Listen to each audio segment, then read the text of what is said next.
Today we're celebrating what we call, in the Greek, we call Ashtario Mariam. Can you say with me? Ashtario Mariam. In the English, the name of the feast that we're celebrating is called the Dormition of the Virgin Mary. Can you say that with me? The Dormition? The Dormition of the Virgin Mary. And so when we say Dormition, what we're saying is we're using this special word Dormition to refer to the passing of the Virgin Mary, or to the death of the Virgin Mary. So when we talk about the passing of the Virgin Mary, her leaving earth and going to heaven, we refer to that as the Dormition, her falling asleep in the Lord. Okay? So when we talk about the Dormition of the Virgin Mary, what are we talking about really?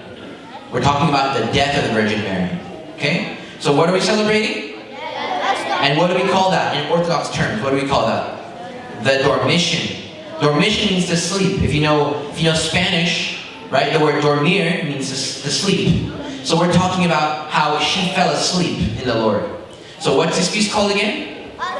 The Dormition of the Virgin Mary. Good.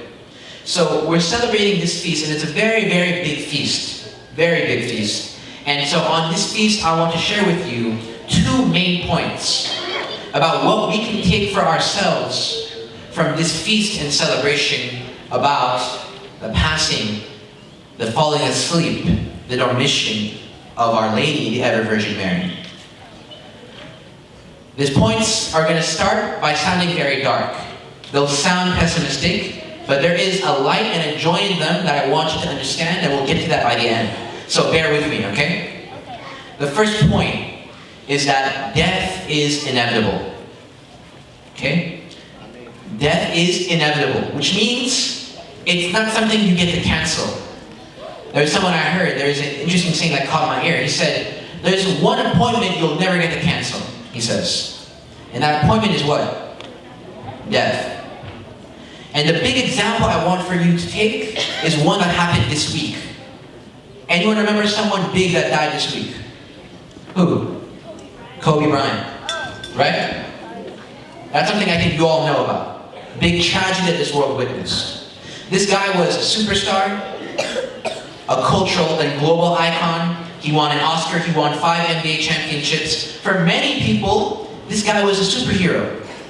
That's what he was. He was considered invincible. And what happened? Just like that, he was gone. And if there's one thing that we can learn, besides learning to cherish who we love, another thing we can learn from this tragedy is this. If someone like him, who's accomplished thousands of things, crossed off everything on his bucket list, if he was able to go like that, that means that every single one of us can go just like that. Okay? Let me give you an even bigger example. An even bigger example. Let me give you this feast. This celebration is a reminder that death is inevitable. That's the message that this celebration is trying to hammer in. Our Lady, the Virgin Mary, is the mother of who? She's the mother of God. She's a Theotokos. She gave birth to the life. Jesus Christ said, I am the way, the truth, and the life. She gave birth to life itself, and yet she was not spared from falling asleep. So if Our Lady, the perfect Lady, Mother of God, if she was not spared, do you think any of us will be spared? No. In fact, every second could be our last. Every second. In the next minute, we could die. Every breath we take could be our last. You have no idea what's ahead of you. Every day could be the last day you ever live. The faces you see around you could be the last faces you will ever encounter and witness. Our life is not a right. It's not our prerogative. It's something given to us as a privilege by the providence and grace of God. So, death is inevitable. That's something that seems obvious now that I've mentioned it. But for a lot of us, it's not so obvious. For a lot of us, we live our day not in the present, but looking forward to tomorrow as if it's something that is assumed, as if it's something that's a given. For many of us, we haven't done an important thing in our life, and that is we haven't confronted our own mortality.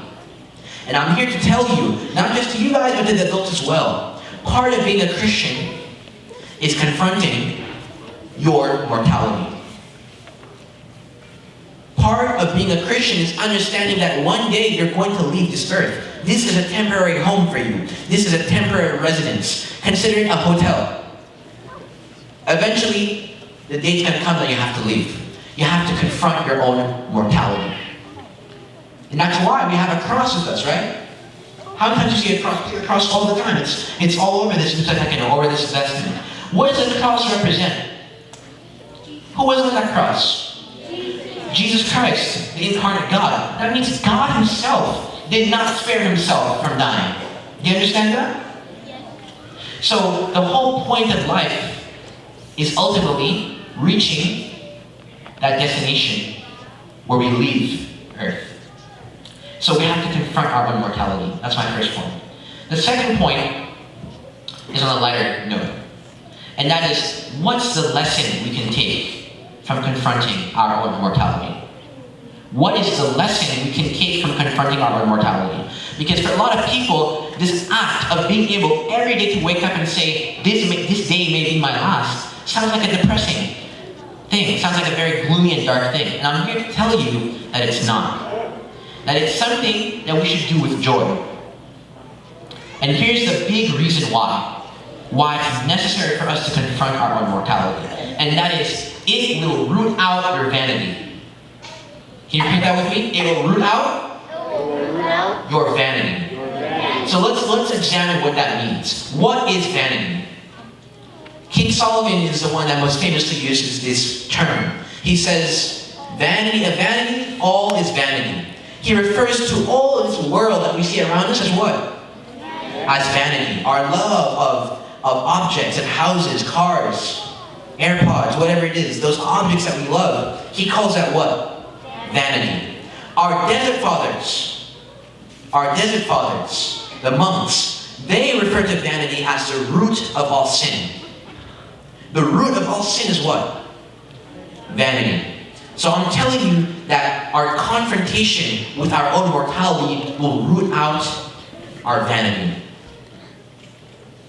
And when I say that, that means that our confrontation with our own mortality will root out what? Our inclination to want to sin.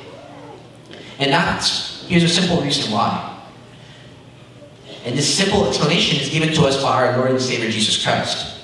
He says, what does it profit a man? What does it profit a man if he gains the entire world? If he gains the entire world, but loses what? His soul. Okay? Meaning, what's the use if I get millions upon millions of dollars and I get all the houses and all the cars I want, if in the end I die and I don't get to enjoy it? What's the use? Is there any use for it? No, it becomes all null. Let me give you a bigger explanation. If we go all the way back to Genesis chapter 3, and also Genesis chapter 2, God gives Adam and Eve all of Eden, and he says, there's a tree you cannot eat, and he says, surely the day you eat of this fruit, you will what? You will die. But what happened? Adam and Eve were seized with vanity, and they said, no, I want to become like God. I love myself, and I love this tree more than I love God. I have committed the act of spiritual treason, and I put God down from his rightful place at number 1 to number 2. And so what did? They ate of the fruit, and then what happened?